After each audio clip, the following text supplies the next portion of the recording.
What's going on, guys? It's Steve from Basketball with Steve. So, everyone, tweet this to Stephen A. Smith, Max Kellerman, Skip Bayless.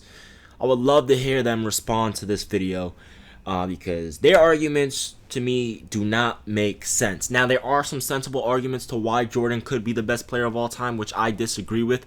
But if you're realistic about it, then I can respect it. But if you're delusional and you say things like, it's impossible for anyone to be better than Jordan, it's just not possible, that's nonsense. At least speak facts and not speak from emotion, because this is what basketball is about. It's about facts. So, pretty much what they're doing is they're punishing LeBron for going farther than Jordan in the playoffs. Last time I checked, without Scottie Pippen, Jordan couldn't even make it out of the first round, maybe not even second round. And he couldn't even make it to the NBA Finals. Now, if you look at LeBron James, without Dwyane Wade in 2006, 2007, he went deep in the playoffs. He went to the NBA Finals. Not only that, but didn't he score the last 25 points for the Cleveland Cavaliers against the Detroit Pistons that just won the championship 2 seasons prior? Is that the case? I'm pretty sure that was the case. And then 2008, 2009, well, actually 2007, 2008, LeBron lost to the Big Three in the Boston Celtics. 2008, 2009, LeBron led the Cavaliers to a 66-16 record, ultimately to lose to Dwight Howard because of matchup issues. It's not about being the best player. When you talk about the NBA, it's about matchups. That's all it's about. The Cleveland Cavaliers, obviously LeBron James was the best player on the court, but his team didn't match up well against Hedo Turkoglu, Rashard Lewis, Jameer Nelson, and Dwight Howard, which is why the Cleveland Cavaliers lost to the Orlando Magic. And Lakers, they matched up better because they had Pau Gasol and Andrew Bynum.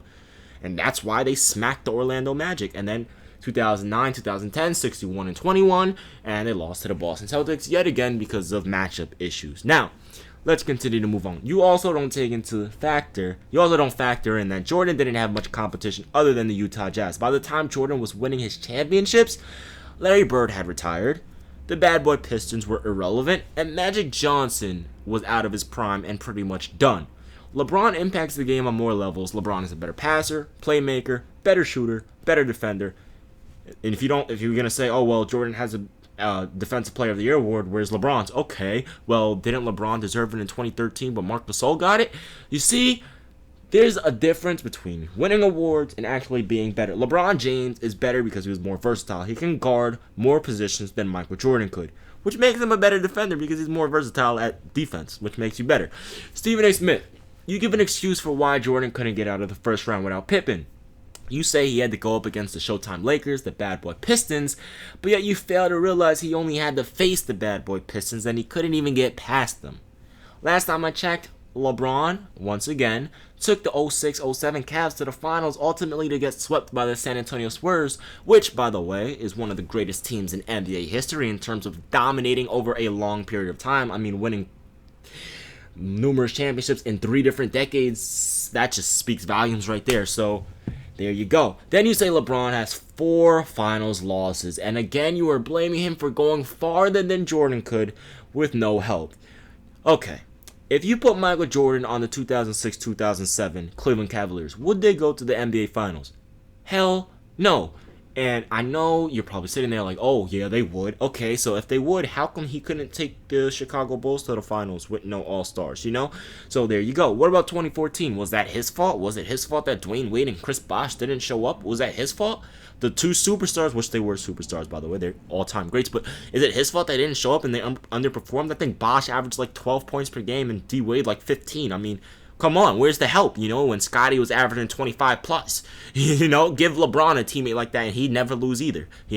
Come on now. Give LeBron Steve Kerr to shoot. Give LeBron those big men to play defense. LeBron wouldn't lose either, So when you say things like that, and then what about 2015? Was that his fault that Kyrie Irving and Kevin Love got injured? Kelly Olynyk purposely ripped Kevin Love's arm out of his socket. Kyrie Irving got injured, and I'm pretty sure when Kyrie played, they won game. I'm pretty sure they were up when Kyrie was playing, then he got injured, and he still forced 6 games, putting up one of the best finals performances ever, which people were arguing that he could have been the first player since Jerry West to win finals MVP on the losing team.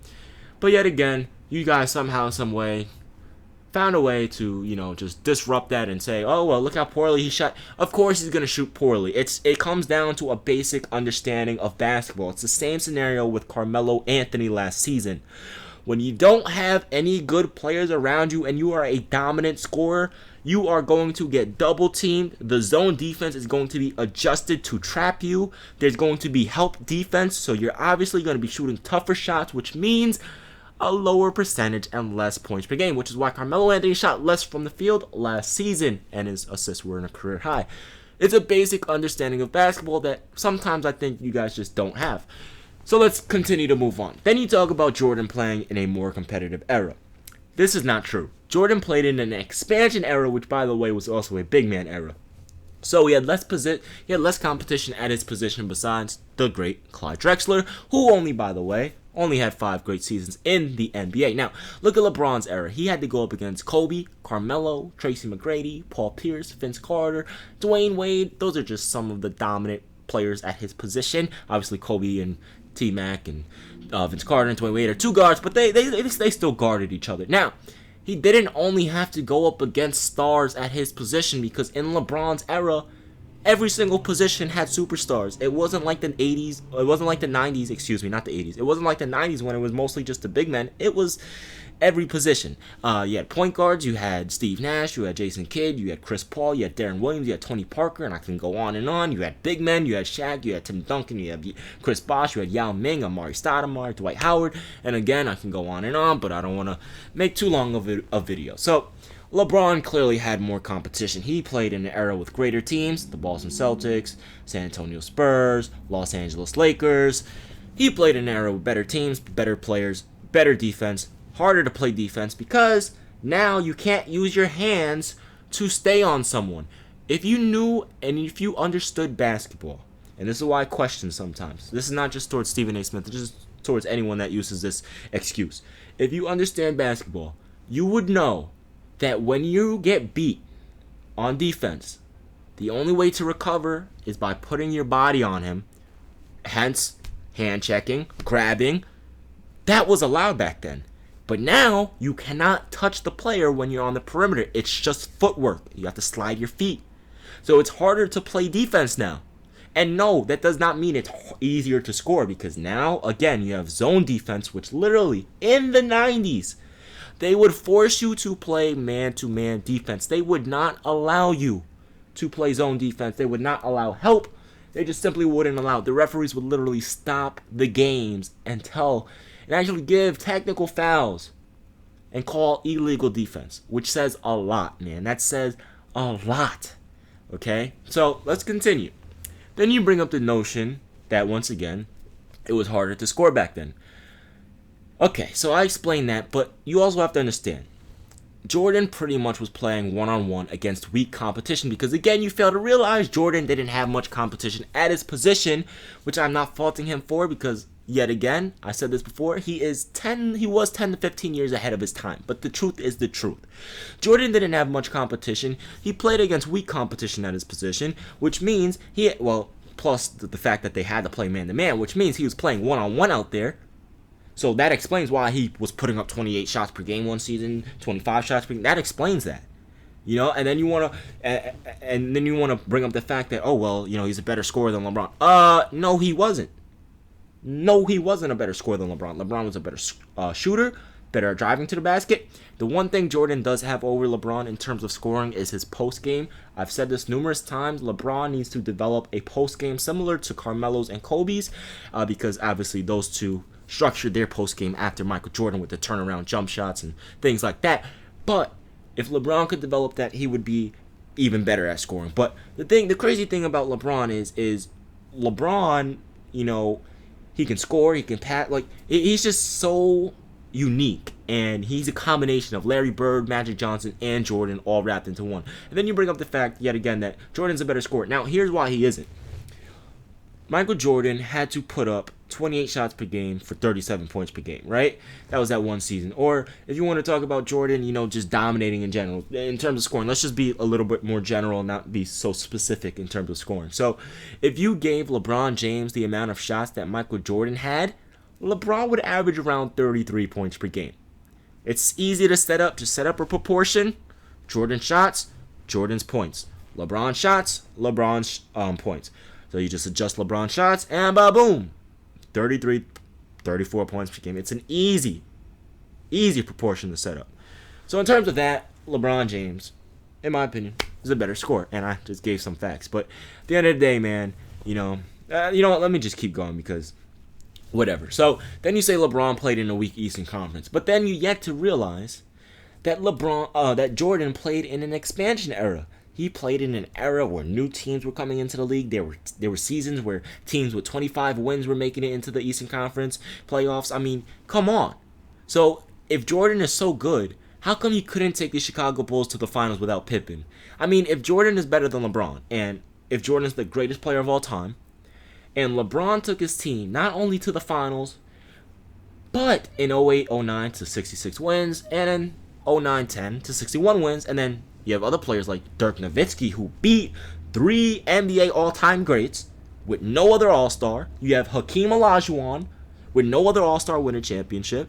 You have Dwyane Wade. Well, actually, Dwyane Wade did have Shaq, so I take that back. But you have all of these players that can take their teams, like Allen Iverson. He took the Philadelphia 76ers with no help. But you just use like a double standard because how come you're not blaming Allen Iverson? Like, oh, Allen Iverson can't be considered one of the best ever because he lost in the finals. So if Dirk could do it, if AI could bring his team there, if Hakeem could do it, if LeBron could do it, how come Michael Jordan couldn't do it if he was so great? Explain that. That doesn't make sense. How could he be the best player ever, but yet other players could take their teams farther with less help than Michael Jordan? Now, I understand there's more to it, like matchups, but this is how general you guys are with your statements, so I'm going to be general as well. You guys are not specific, so I'm not going to be specific, even though I was specific because I literally named Dirk Nowitzki beat LeBron James, Dwyane Wade, Chris Bosh, 3 NBA all-time greats in the greatest draft ever, with no All-Star. All he had was Jason Terry to help, Tyson Chandler, So, I mean, come on now. You know what I'm saying? Allen Iverson took the 76ers to the NBA Finals. He had no help. You know what I mean? So, come on. The double standard is ridiculous. Then you punish LeBron for passing to open teammates instead of chucking up a stupid shot just because he is quote-unquote the man. Here's the thing. Again, you lack the common understanding of basketball. Now, I'm not saying you don't know anything about basketball, but sometimes some of the things you say makes me question your basketball knowledge because if you know anything about basketball, a great player makes great plays. So if LeBron drives to the basket and he gets double teamed, why would he force up a layup when he can pass to an open man on the wing? Whether it was Donyell Marshall back in the day, or Sasha Pavlovich, or Mo Williams, or Anthony Parker. Yeah, I know my history. I know basketball. or whether it was Mario Chalmers, Norris Cole, Rashard Lewis, Shane Battier, Mike Miller, or even now in the modern day, whether it's Channing Frye, Kevin Love, Kyrie Irving. Why punish him for driving to the basket and kicking it out if he gets double teamed where they have an open shot? They're professional basketball players. That's what they train for. So why would he force up a stupid shot when he can pass to someone that's been training their entire life to shoot? And now it's a better shot because now they're wide open for a wide open jump shot. If they missed, that's not his fault. He made the right play. So in terms of that, it's like you're speaking in fantasy and I'm speaking with facts. You're giving all these broad generalizations, but the reality is, I can argue that Magic Johnson, Larry Bird, and maybe even Kobe Bryant are better than Michael Jordan. Don't say there will never be a better player than Jordan, because just like how Curry surpassed Ray Allen, and Ray Allen surpassed Reggie Miller, and then Reggie Miller surpassed D3, and the list can go on, LeBron surpassed Michael Jordan. And if the 2016 NBA Finals isn't proof, then I just don't know what is. Anyway, guys, it's been Steve. I would love for you guys to tweet this video to Stephen A. Smith, tweet this video to Max Kellerman, tweet this video to Skip Bayless. Show all your friends, whoever. We have a decent amount of followers now, so show everyone that thinks Michael Jordan is better than LeBron. Because I do think there are arguments that can say Jordan was better than LeBron. There are arguments. I know there are. I'm not going to sit here and, show the counter claims and things like that because the video is going to be too long. But I will say I know there are arguments that Michael Jordan is better. That makes sense. I know that. But there are more arguments that support LeBron than arguments that support Jordan, which is why I say LeBron is the best player ever, which is something, you don't really have to go too in-depth to understand because if LeBron does more on the court, He's the better player. It's that simple. Anyway, I'm out of here. Thank you guys. Peace.